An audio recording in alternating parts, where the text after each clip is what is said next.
several routes, and we're probably going to have to put those alternatives on a map or a piece of paper, show you the pluses and minuses of each one of them, and that none of them are really possible without upsetting several or at least a few people, greatly. So but it's an important project, and to keep that in mind and how important it is, it was a very top project listed in our new 2010 TSP.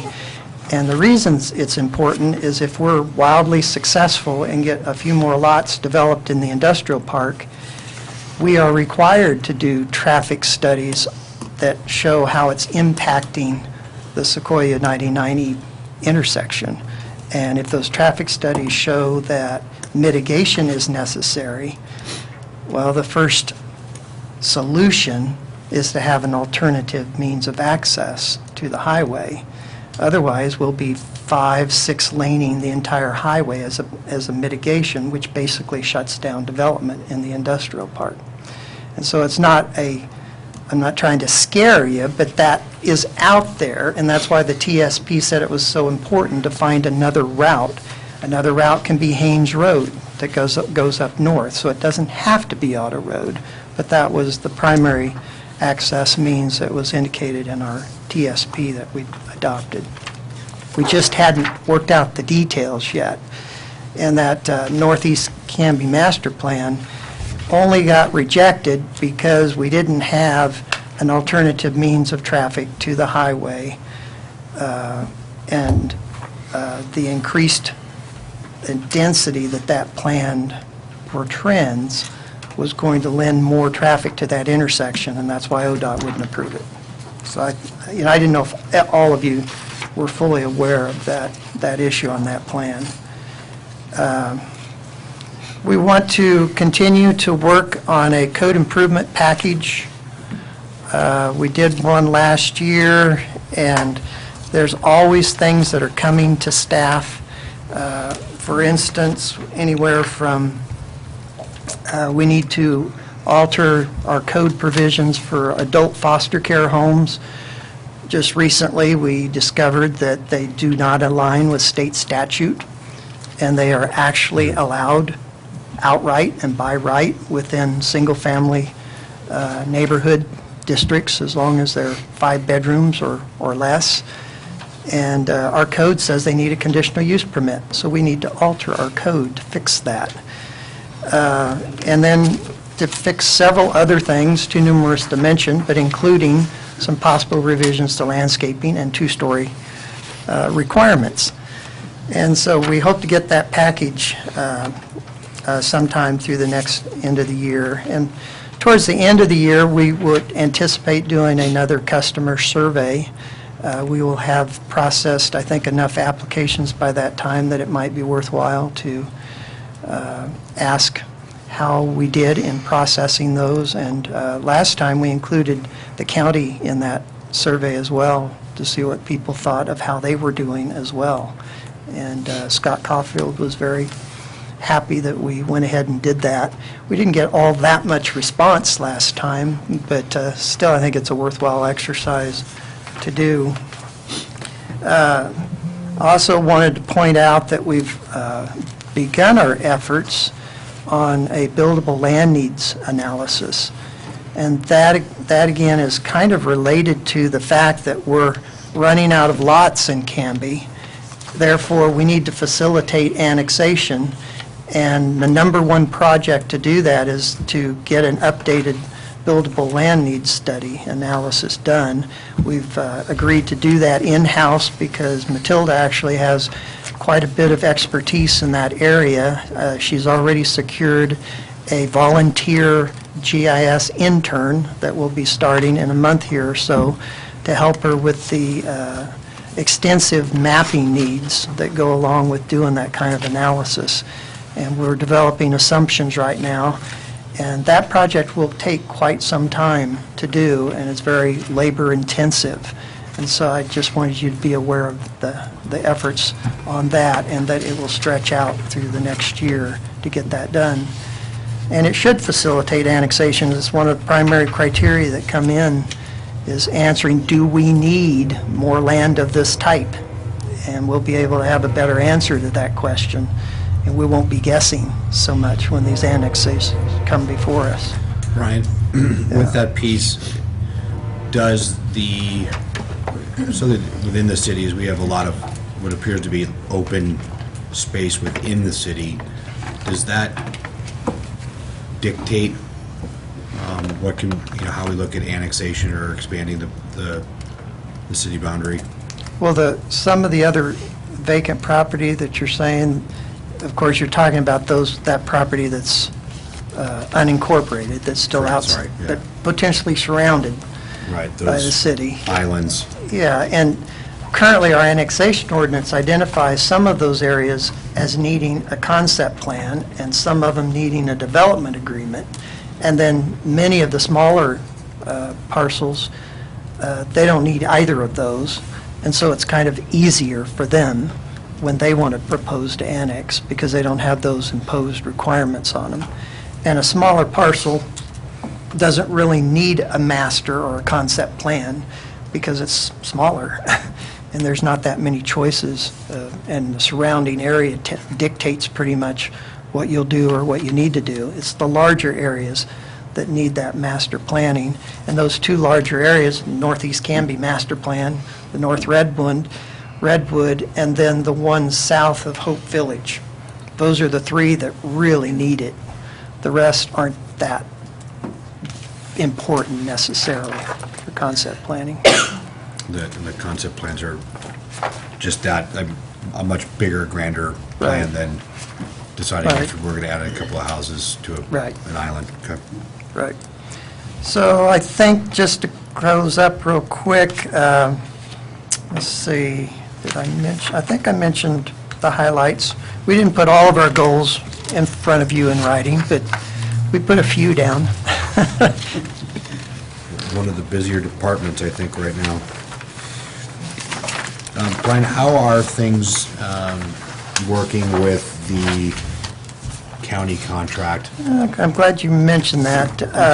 I might, just to make sure you're all on page, that you're all aware that we don't operate the inspection or permit operations here any longer, since the county's been contracted to do that. However, the planning staff is still very integral. We play an integral role in assisting in that project management through the building permit process by basically reviewing site plans for every building permit.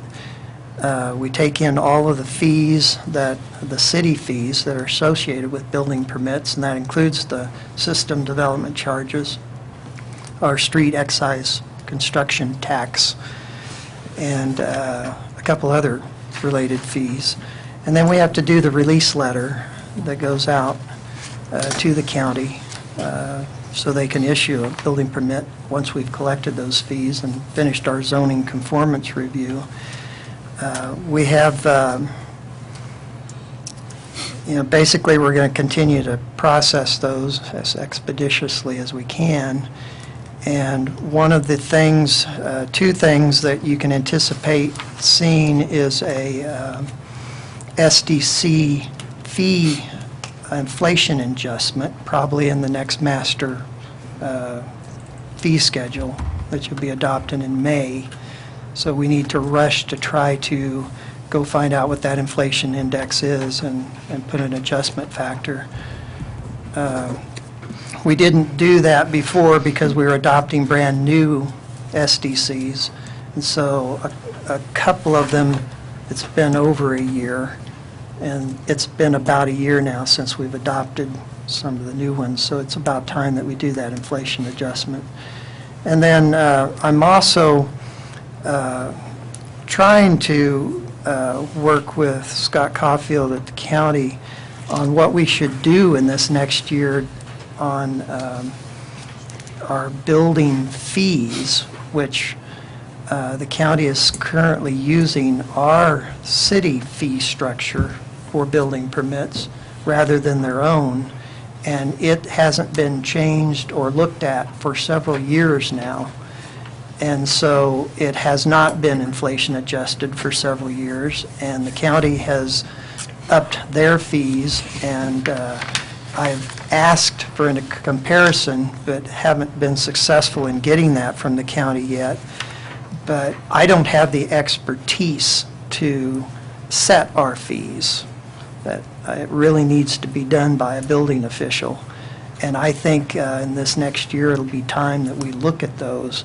Otherwise, we're going to have the lowest building fees in the region before too long. So that's something to keep our eyes on, anyhow. And we're also, I'm going to continue to work with trying to get more timely payment for our portion of building revenue that we wrote into our contract.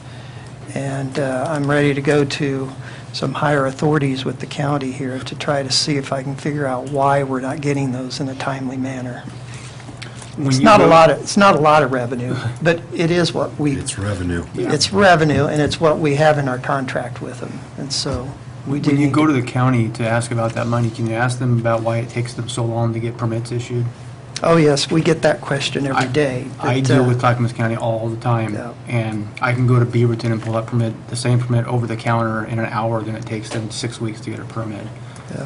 I had a meeting yesterday with one of the county commissioners and brought that up too, and he was a little surprised by that, but it's a fact. I mean, people here in town, Clackamas County is doing our permits, but all they see is Canby on that. It's our process, but yet it's taken 6 weeks to get it.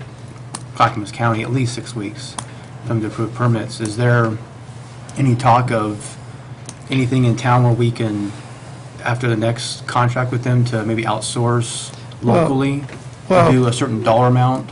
I mean, we do In-house? have an option when the contract ends, and towards the end of this next year. Is it I mean, October? there are the options of going with independent building consultants. There's about 2 of them that I'm aware of. There's one that we were using, and then one out of Eugene. That's another option. That's probably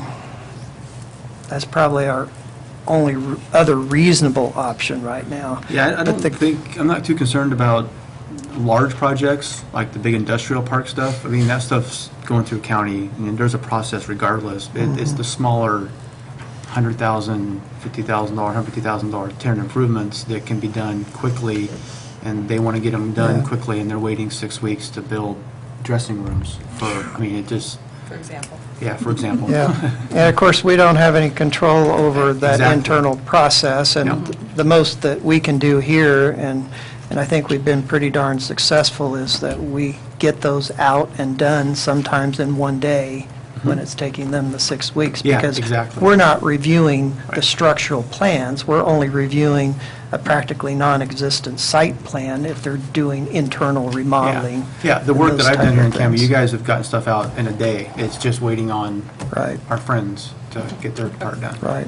And it's partly manpower. They've also indicated that their new computer system was going to assist. I mean, we're very hopeful from doing permits remotely and that kind of thing, and I'm sure they're making some headway there, but I think they've continued to have some problems implementing their new computer system. I've had owners that ask me to go and yell at them, and I say, I can do that, but my application goes from here to here as soon as I do that.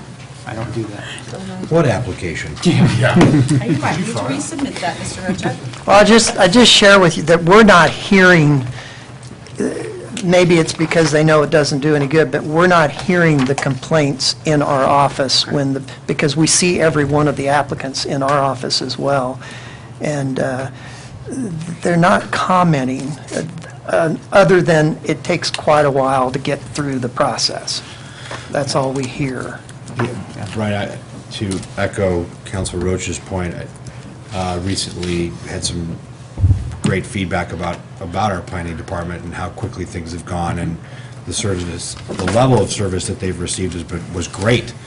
I think we're running into a buzzsaw and the delay is coming from the county, and a number of our builders have despised going to the county, and be duplicating what Yeah. Council Rocha said, but I think that could be a miss for us. With Something that. to look at in the fall. So yeah, definitely need to look at that in the fall. Okay. Okay. Any other else? questions for Mr. Brown? Thank you. Thank you very much. Thank you, Brian. Thank you, I Brian. appreciate that.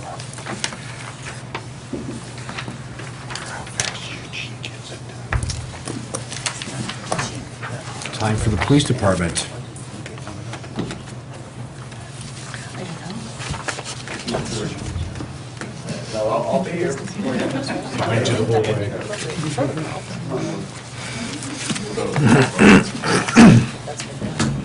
Because I know that you'll have. You wonder why I'm stressed.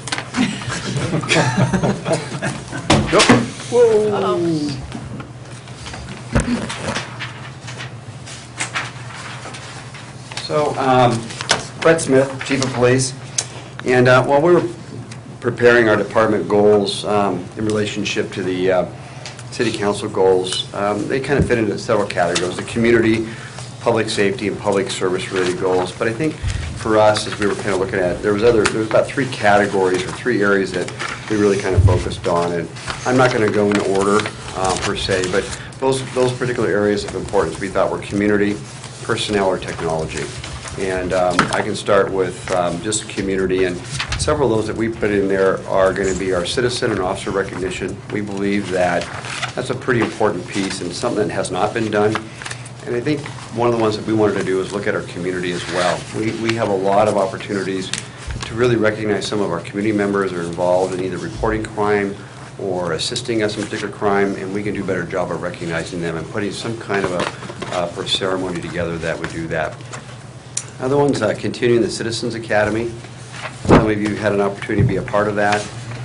Growing our volunteer program. Trying to, again, start a reserve officer program, and continuing our school resource officer. And some of those obviously are going to fall into a couple of different goals, whether it's community or one of our public safety related issues. But I think these particular goals have to do with personal or community related involvement. They have to do with better service, and they allow us for better understanding in how we communicate what we do in our department as well. And I think that's pretty important as it relates to those types of goals. Technology. One of them, as we talked tonight, was Region, the Regional Justice Information Network.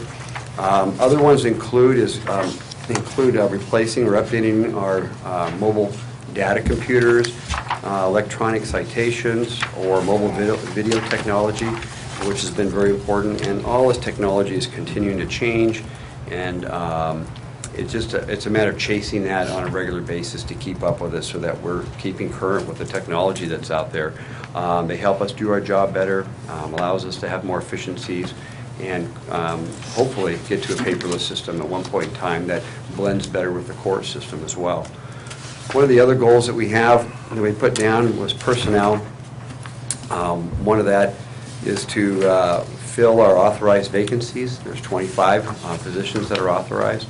We would also request that we would expand that authorization here as we move forward and our authorized strength, and that is to give us the supervision that we think, and I think is desperately needed in the sense of a department.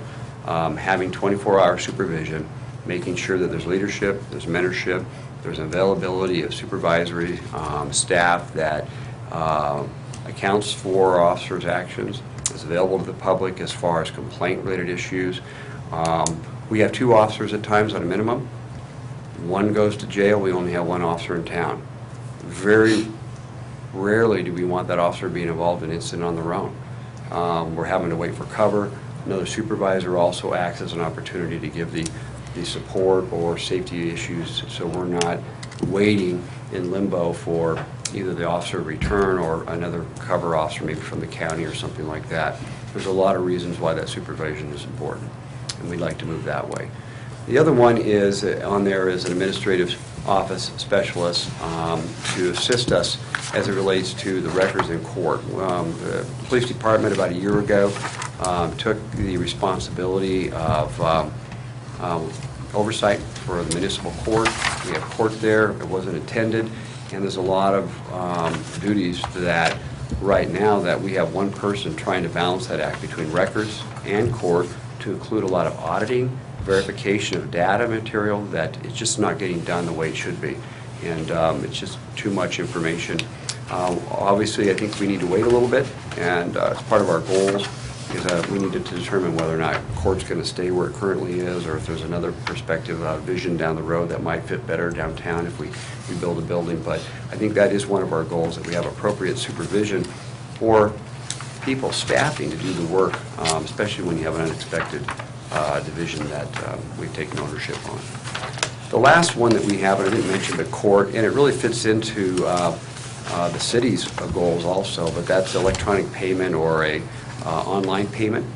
We would do that for court, and we think that would be a really needed asset, and I think the city's moving or attempting to move in that direction, and we think that will get done, and it's a more of a collaborative or multi-department goal that we would include for court.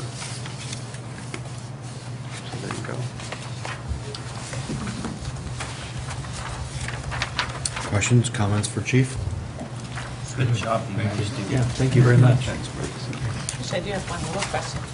Do we have a projected time frame for the next Citizens Academy?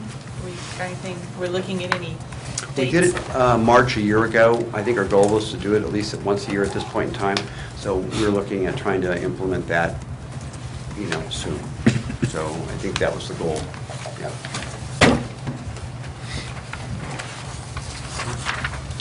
Great. Thank you very much. Thank you.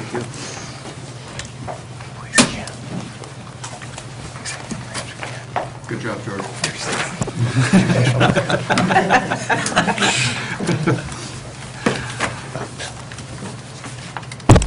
Okay, we'll talk, having heard the court piece there. Here's the court piece. All right. These was included there. Okay, well, thank you all.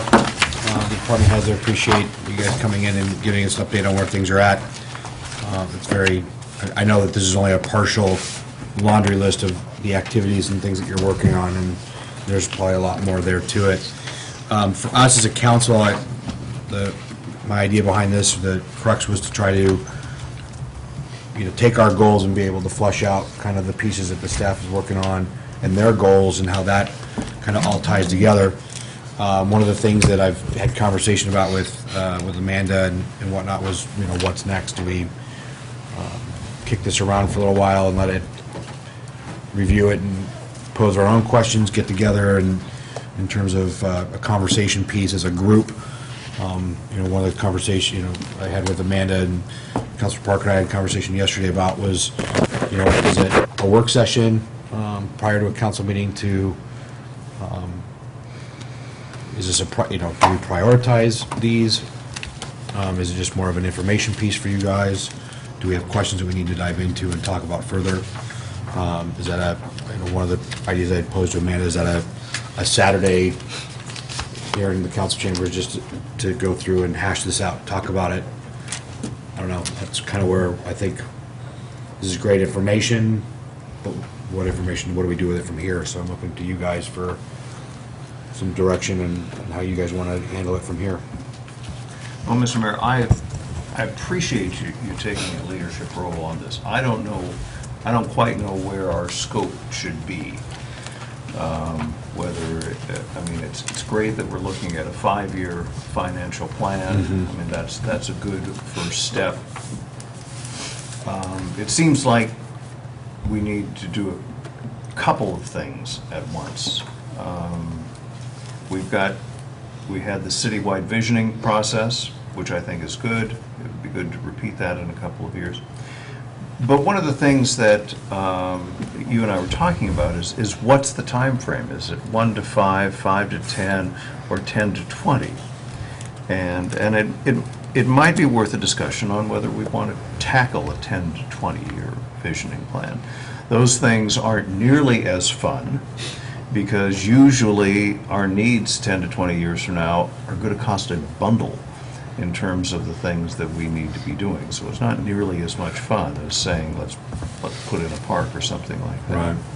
So I don't have an answer, but I'm glad you're asking the questions of how do we get out of the day-to-day stuff and do what I think really we're different from everybody else in the city is, that we're to stand on as high a point as we can and look as far out as we can and say, what are the things that need to be done, and backtrack them to today. So thank you for doing it.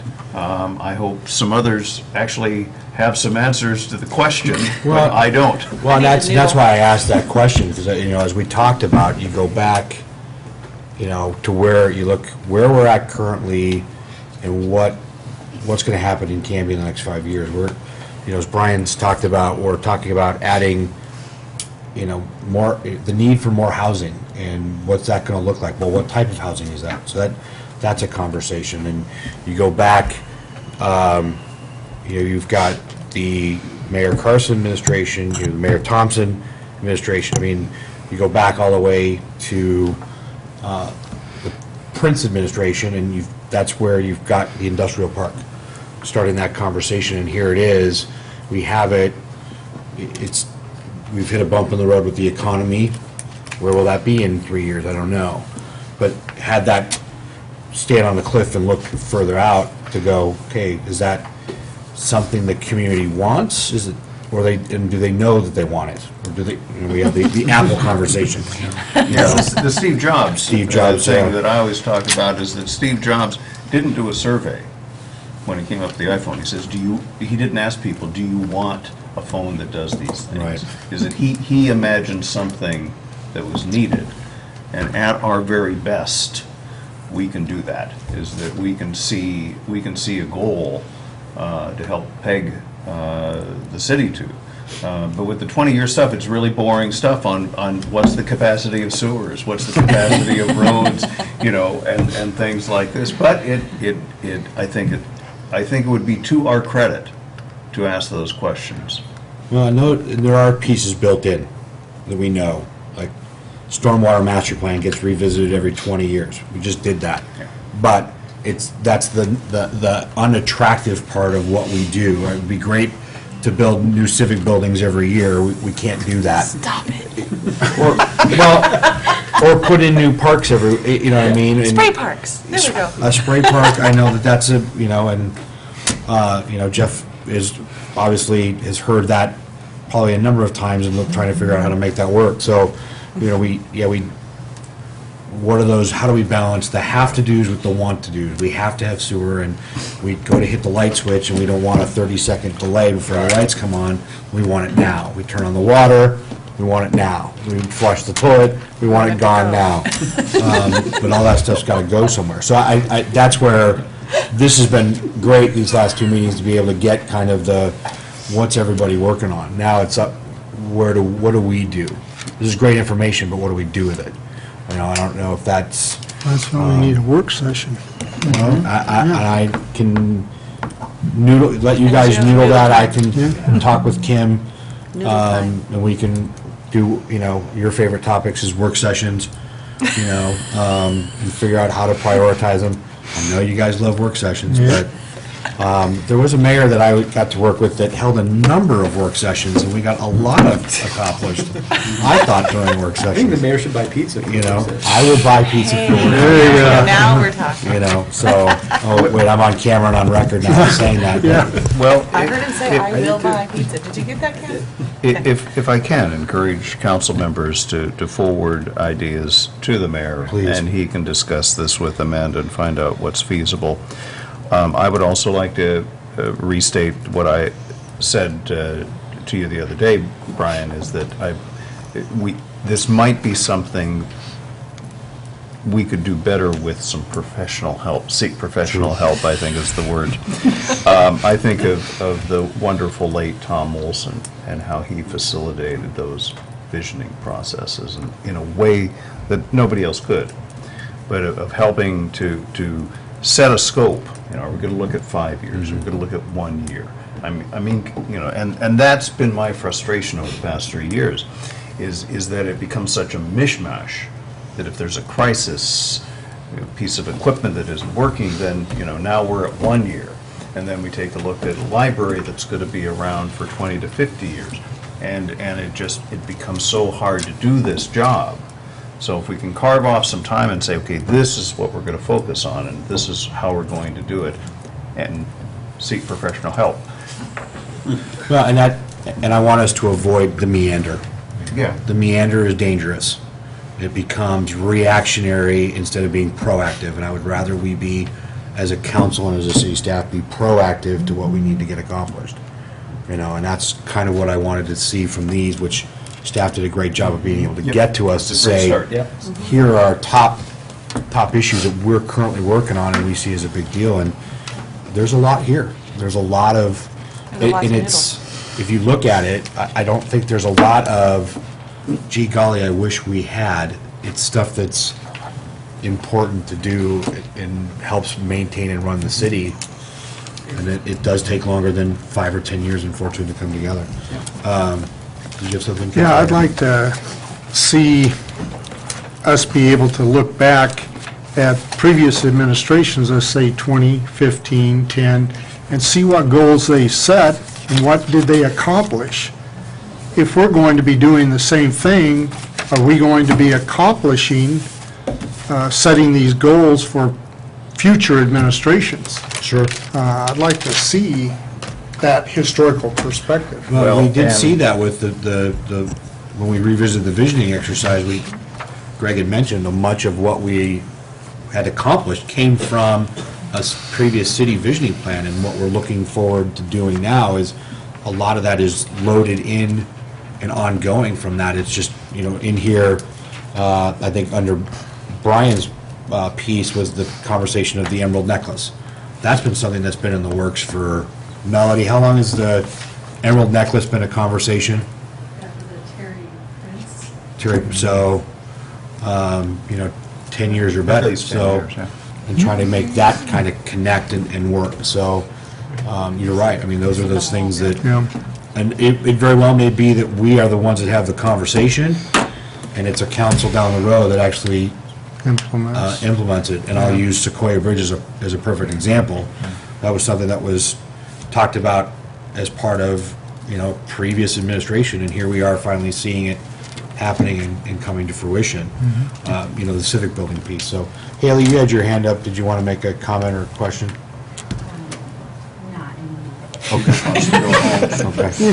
All right. So I'll let you guys think about it, go review the notes from staff. And again, staff, thank you very, very much for the American. I know it was a lot of work to put it together, so. Okay, so the next piece of new business is the selection of 2 counselors for the Municipal Audit and Financial Oversight Committee. So as we've laid out, we've adopted this committee. We've just added the 3 community members tonight. My position as mayor is on this committee, so we need 2 city councilors to be on there as well. And I've had, has there been any conversation, and Clint and I had a conversation today, and he's expressed his interest to be involved in that. Do we just nominate? I think, Kim, is this a We say nomination? just Just come to consensus who you want. Okay. So, And you're not required to have 2, you need up to 2. up to 2. So it could just be Clint and I. Okay. Is there anybody else that has a burning desire to be on committee? I'd like or- to nominate Mr. Dale and Mr. Coleman. I would, I can I do would that. concur with I'd those be good with choices. that, too. Yeah, thanks. I think it should Do be. both of you want to be? Do you want to be? Do both of you want to be on this committee? We'd be honored. Okay. So that's been put forward, and I'm seeing head nods that they've accepted, and we all want that to occur. Let it be so written. It has been written. Make it Let it be so. done. So Counselor Coleman and Counselor Dale and myself will round out the Financial Oversight Committee. Great. Write you down. Thank you all. City Administrator's business and staff reports. Nothing else, thank you. Nothing this evening. All right.